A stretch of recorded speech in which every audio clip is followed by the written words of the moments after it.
2024 is going to be a make or break year for bourbon. Here's the releases I'm most excited for. Hey everybody, welcome back to another episode of the Bourbon Hutch, and thanks so much for joining me on this journey through the world of whiskey. So that's right, in many ways, 2024 is going to be a kind of make or break year for bourbon. We've seen rising prices, we've seen questionable quality matching up with those rising prices, which is just a bad combo. There's a ton of people into bourbon who didn't used to be. How many of them will stick it out through this sort of tough time? And as things become harder and harder to find, will those who have been hunting bourbon for a long time just kind of settle into buying their staple bottles and forget about chasing down those limited releases? All of those questions are up in the air this year. In the midst of all that, we've got some great potential releases coming out, ones that I'm watching for and excited to hunt myself. This is going to be my fourth-ish year in the whiskey world, really my third full year kind of doing this and hunting. So I'm excited for these, but again, I do think this list includes some that I'm excited to hunt down, but also curious to see if these distilleries can deliver good quality at somewhat of a reasonable price. So in that spirit, I've actually broken down my list here into two categories. The first is whiskeys I am definitely going to hunt this year and am incredibly excited to try to get. The second category is whiskeys that I will keep an eye on. If the prices are somewhat fair and the reviews are good, that'll become a target for me to hunt. So let's get into the list without further ado, and we'll start with the ones that I am certainly going to hunt. Number one is one that's already come out, and people, although there are mixed reviews, because I'm a huge fan of this distillery, I have to try it if I can, and that is Old Forester 1924. This is a 10-year-old bourbon from Old Forester. I believe it uses the Early Times and King of Kentucky mash bill instead of their other mash bill that you've got in the other Whiskey Row series. And it is 100 proof. Price point is kind of the question mark here. It's $115, which is double what you'll spend on any of the other Whiskey Row products, including 1920, which many people cite as one of the best available $60-ish bourbons. So I definitely want to get a bottle. It's going to be a limited annual release as far as I know, so it'll come out yearly, but it's going to be more limited than the other staple options of the Whiskey Row series. So I got to try it and see what I think, because reviews have definitely been mixed. Some love it, some think it's kind of a letdown. Next on my list that I'm definitely going to hunt is a 2-for-1, and that is Larceny Barrel Proof and Elijah Craig Barrel Proof. These releases 3 times a year, I'm always looking for. Larceny, 6 to 8 years old, high proof, wheated bourbon. Wheat bourbon is probably my favorite of all the types, so I definitely always hunt down Larceny, and they're always pretty solid for around $60. Sometimes I pay around $80 if the batch is good enough, and that's about as high as I've seen it marked up. I have seen like $100, but I wouldn't pay that for most batches, pretty much any batch. Elijah Craig, this year's gonna be really interesting. So last year we saw the departure of the 12-year age statement, so now it varies up, and we're already seeing the impact of that. A124, the first batch, apparently of the year, is going to be 10 years old and 9 months. So that is the youngest ever. It's going to be 119 proof, which is the second lowest ever.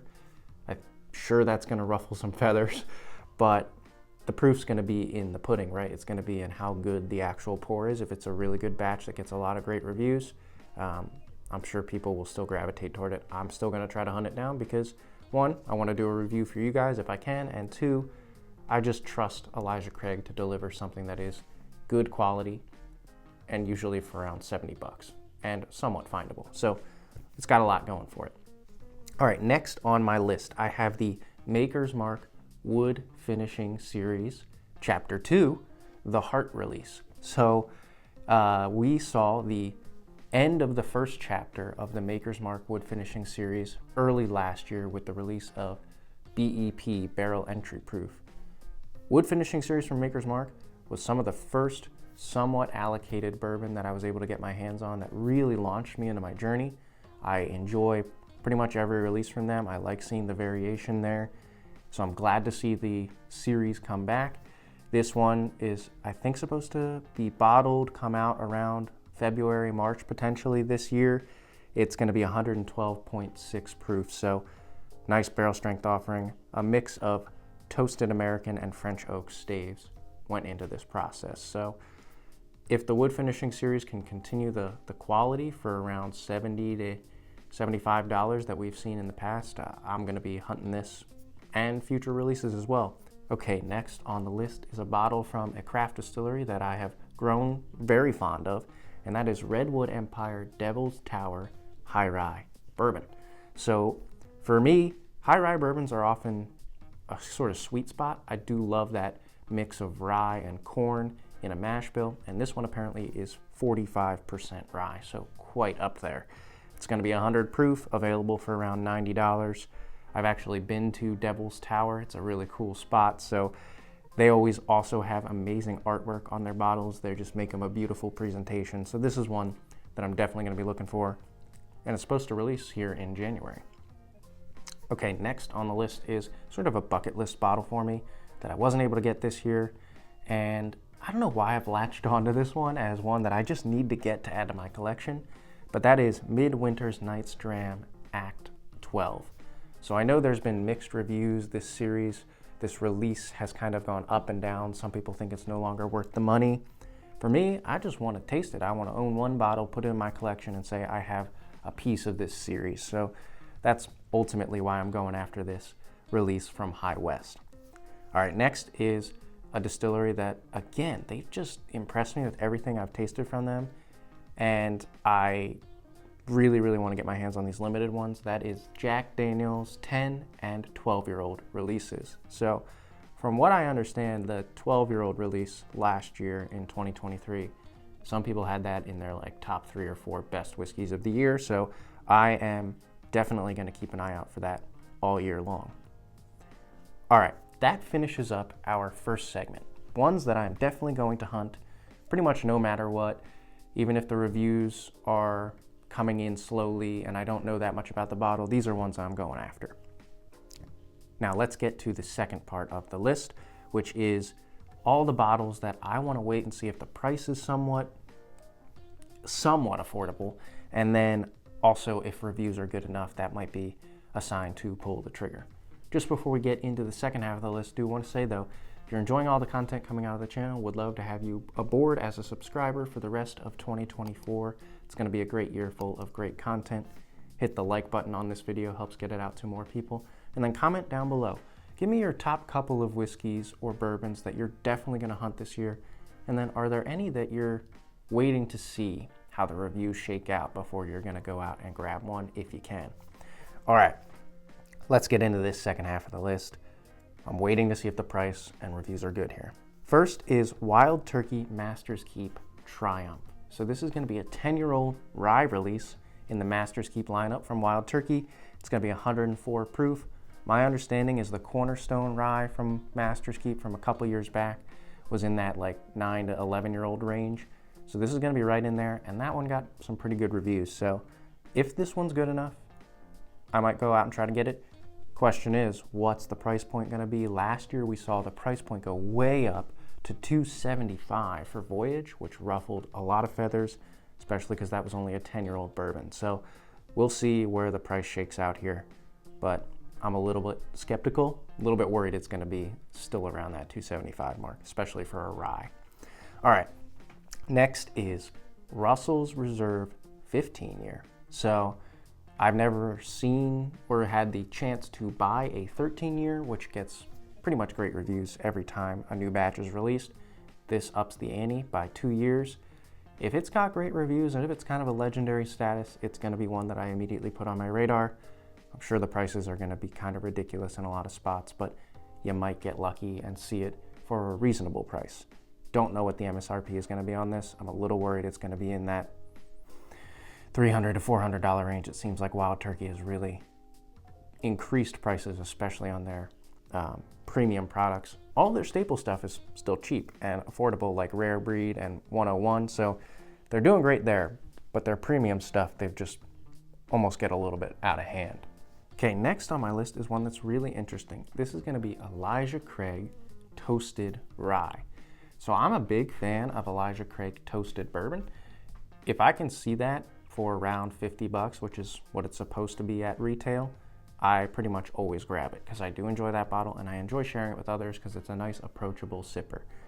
Their rye, if they have a similar story there and it's available for around 50-ish bucks, I'm gonna grab it. My qualms here, my potential hesitation is that I'm sure when this first hits shelves, it might be marked up, and because there's gonna be a lot of hype around it, people are gonna probably take advantage of that. It might even out eventually, but I'm a little bit worried that in the first couple months, it's gonna be hard to find and pricey. If that's the case, I might wait until I hear how it is. Okay, next on my list is one that I actually passed on this year, but I'm a little intrigued by the next chapter, and that is Little Book Chapter 8. So apparently this is gonna be finished in sherry casks. I'm not sure if it's gonna be a blend or straight bourbon, whatever it is. I'm a big fan of sherry cask finishes. I think it just hits my profile really, really well. So I am excited for that. I did pass on the Chapter 7 this year in 2023, and that got great reviews. So a little disappointed there and maybe regret that a bit. So Chapter 8 has me intrigued. If I see some decent reviews of it, I'll probably pull the trigger and add that to my collection and sort of venture into Little Book. Next is a big boy. It's one that is very, very unlikely I'll ever see or get, but since it's kind of a landmark year for this, I definitely want to keep it on my radar. That is Old Fitz 13-year-old Bottled in Bond. This is going to be a 25th anniversary release. So 13 years isn't even close to the oldest that's been in this series. I know they've gotten up to like 19 years before, maybe even older. But with it being a 25th anniversary release, my sense is they're gonna pick some dang good barrels for that. So I would be excited to see how reviews go, and then also price point. I know these come out and are very expensive. Secondary is absolutely insane. So if this one has really, really good reviews and a somewhat affordable price, I'll probably start hunting it more seriously. And last but not least is one that I do really, really enjoy, a distillery that I find so good in pretty much every aspect and everything they do. But this series in particular is one I like to wait and hear about. And that is Bardstown Bourbon Company Discovery Series. So Bardstown's been doing great things over the last couple of years. Discovery Series 11 was one that came out toward the end of the year in 2023. I'm still looking for it because I've heard it's amazing and it's got older Kentucky whiskey in there. If the next release, the next iteration, the 12, is getting great reviews, it's definitely one that I will put on my list to go hunt. Okay, that covers it. Covers my most anticipated releases of 2024. And as we kind of see how things shake out in the bourbon world, I split it into two categories. Those that I'm definitely going after, and those that I'm probably gonna wait and see and evaluate price point before I decide to make them a priority. Again, would love to hear in the comments below, what are your thoughts? What kinds of bourbons are you hunting these days? Have you given up on the hunting game and just stuck to your staples? Are there bottles that you are really, really excited for in 2024? Let me know what your top couple are. Until I see you guys again for another video, all I can say is keep drinking good whiskey, hope your hunting goes well, and cheers.